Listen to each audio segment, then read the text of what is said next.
پەیوەندی ئابووریەکانی نێوان هەرێمی کوردستان و ئیمارات پێدەنێتە قۆناغێکی نوێ.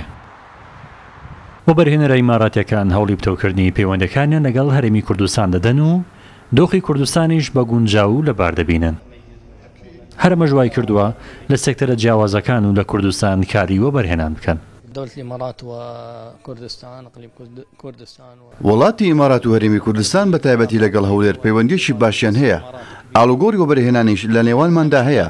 ئێمە بەردەوامپەرە بە پەیوەندیەکان دەدەین بە تایبەتی وە کۆمپانیای ئەدا لی تەڵتویر دەمانەوەی وەبەرهێنان بکەین. تا ئێستا دەرفەت نەبوو کە سەردانی کوردستان بکەم، بەڵام لە ماوەیەکی نزیکدا سەردانی کوردستان دەکەم.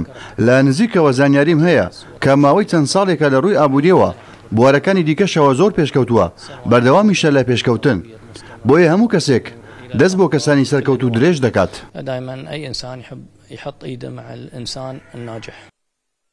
ژمارەیەک وەبەرهێنەر و کۆمپانیای وەبەرهێنانی ئیماراتی چاویاندەوەیە لە کەرتە جیاوازەکانی ئابووری هەرێمی کوردستان وەبەرهێنان ئەنجام بدەن. دۆخی ئێستای ئاسایش و ئابووری هەرێمی کوردستانیش بە دەرفە دەزانن بۆی بەهێزەوە پرۆژە لە کەرتەکانی پیشەسازی و کشتوکاڵ و گەشتیاری بکەن.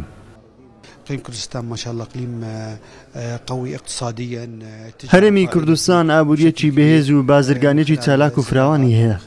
لە میانەی سەردانەکان و خوێندنەوەمان بۆ داهاتووی ئابووری کوردستان بۆمان دەرکەوتووە. بازرگانەکان و وەبەرهێنان لە هەرێمی کوردستان توانایەکی زۆر باشیان هەیە. پەیوەندە بازرگانیەکانی نێوان ئیمارات لەگەڵ عێراق و هەرێمی کوردستان پەیوەندێکی دێرینە و ئاڵوگۆڕی بازرگانیشمان لە ئاسێکی زۆر باشدایە. هەروەها حکوومەتی ئیماراتیش پاڵپشتێکی بەهێزی دەکات و وەبەرهێنان دەکات. دەمانەوێت قەبارەی وەبەرهێنان فراوانتر بکەین. هەفتەی ڕابردوو شاندێکی هەرێمی کوردستان کە پێکاتبوون لە یەکێتی هاوردە و نادنکارانی کوردستان و دەستێ وەبەرهێنان سەردانی ئیماراتی فوجێرە و دوو بەیان کرد. دوو یاداشنامەی لێ تێگەیشتن لەنێوانیاندا واژۆ کرا. بڕیاریشە لە ماوەیەکی نزیکدا سەردانی هەرێمی کوردستان بکەن.